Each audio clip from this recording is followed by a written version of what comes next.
ये रिश्तेदार कैसे होते हैं, ये मौके महल की तलाश में होते हैं। ये वाक़ई स्टोरी दो कज़नों की है कि लड़की शादी से पहले कुछ ऐसे अल्फाज कहती है कि लड़का जो है वो शादी करने के फ़ौरन बाद जो है उसे तलाक देता है। सबक आमोज़ जो है ये वाक़या है, ज़रूर सुने इसे। अस्सलामु अलैकुम रहमतुल्लाहि व बरकातुहू। मैं उम्मीद करता हूँ कि आप सब खैरियत से होंगे। दुआ है अल्लाह रब्बुल आलमीन आप सबको अपने हिफ्ज़ व मान में रखे, सबको अल्लाह तबारक व तआला क़र्ज़ से मरज़ से हमेशा महफूज रखे, जहाँ रहें खुश रहें, आबाद रहें, सलामत रहें। मेरे मुअज़्ज़ज़ नाज़रीन, लड़का जो है वो पढ़ाई के सिलसिले के अंदर यानी ऑस्ट्रेलिया चला जाता है। वहाँ जाकर पढ़ाई मुकम्मल करता है, सेट हो जाता है, कारोबार शुरू करता है, नेशनैलिटी मिलती है। तो अचानक पाकिस्तान अपने वालिदैन से मिलने के लिए आ जाता है।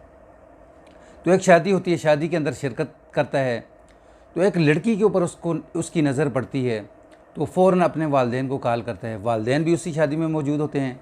तो वालिदैन को कहता है कि ये मुझे आप कहते थे ना कि शादी करो, मुझे लड़की पसंद आ गई है, तो मेरा जो है ना वो रिश्ता करो।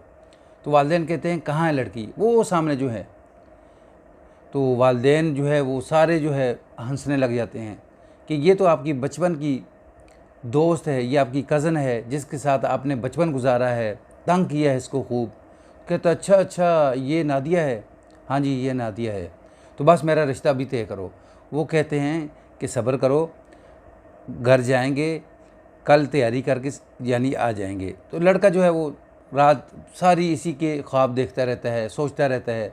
सुबह होती है, मिठाई के टोकरे, फ्रूट, फिर डायमंड जो है अंगूठी, फिर कपड़े, ये सारी चीज़ें तैयार करके लड़का जो है वो पहुंच जाता है लड़की के घर। लड़की के दरवाजे के ऊपर दस्तक दी जाती है, देखते सारा ख़ानदान होता है।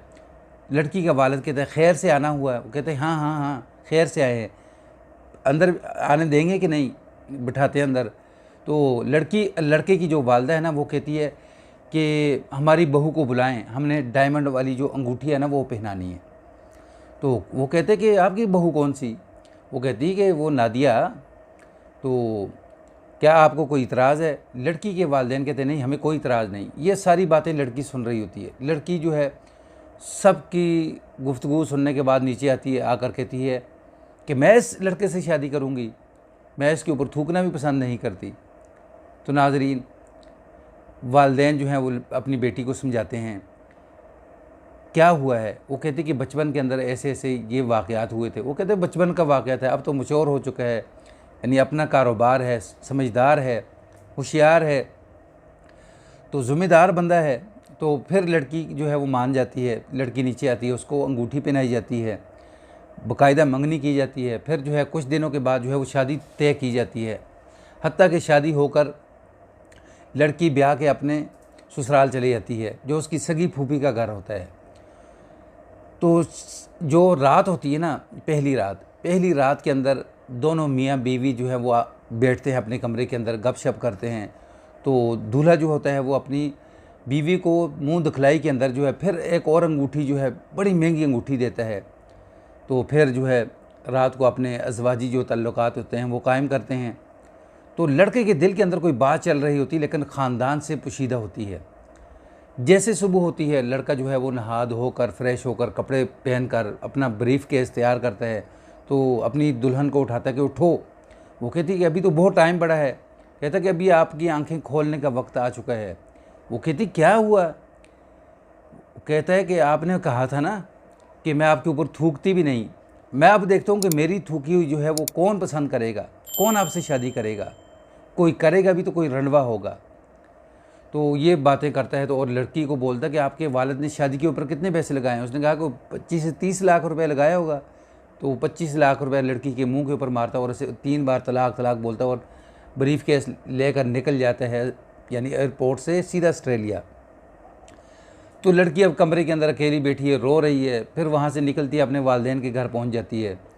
दरवाज़ा खटखटाती है, वालिद निकल के आता है। बेटी को उस हालत के अंदर देख के रोना शुरू कर देता है। पीछे माँ थी, वो भी रोना शुरू कर देती है। फिर नाज़रीन, लड़की से पूछते कि वाक़या क्या हुआ है? तो लड़की सारा ये वाक़या बताती है। तो यानी कहती है कि आपके भांजे ने कहा है कि आपकी एक रात का मैंने 25 लाख रुपए जो है वो कीमत लगाई है, मैं अब देखता हूँ कि मेरी थूकी जो है वो कौन चाटता है। तो सारे परेशान हो गए। खैर कुछ दिन गुज़रते हैं तो फिर उसके बाद पता चलता है वालिदैन को कि हमारी बच्ची जो है वो उम्मीद से है। वो उसको कहते हैं कि अभी से ये इसको फ़ारग करें, कोई अभी कोई बड़ा मसला नहीं बना है। तो वो कहती है नहीं, अब मैं इनको पालूँगी, मैं इनके साथ ये जुल्म नहीं कर सकती। खैर लड़की खड़ी हो जाती है कि मैंने पहले आपकी बात मानी, अब मैं आपकी बात नहीं मानूंगी।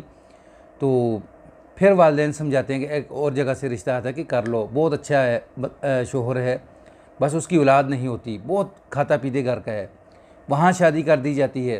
तो नाजरीन, कुदरत का निज़ाम ऐसा होता है कि इसका दूसरा शोहर जो है वो भी किसी हादसे के अंदर फौत हो जाता है। पहले ये थी तलाकशुदा, तो अब हो गई बेवा। तो जुड़वा बेटियां जो हैं वो पैदा होती हैं जो पहले शोहर से होती हैं, नसीर से। तो ये पाल पोस के बड़ा करती है उनको। तो एक दिन नसीर जब बाहर से आता है ना, तो अचानक देखता है कि 2 माल के अंदर बड़ी खूबसूरत बच्चियां जो है वो फिर रही हैं। तो उसे पता चलता है कि ये तो आपकी बच्चियां हैं। वो फिर पीछे पीछे नादिया के, और नादिया उसकी कहती है ख़बरदार मेरे घर के करीब पाँव भी रखा, मैं पुलिस को बुला लूँगी। फिर वो दिन रात जो है वो, यानी दिन रात जो है वो नसीर जो है नादिया के घर के चक्कर लगाता है, लेकिन इसी हालत के अंदर पागल हो जाता है, मजनून हो जाता है, और इसी हालत के अंदर जो है वो मर जाता है। देखें, अगर आप किसी के लिए बुरा सोचेंगे ना, तो ये दुनिया जो है ये मुकाफ़ात अमल यानी ऐसी चक्की है कि जो चलती तो बड़ी स्लो है, लेकिन इसकी जो पीसने की स्पीड होती है ना, बड़ी तेज़ होती है।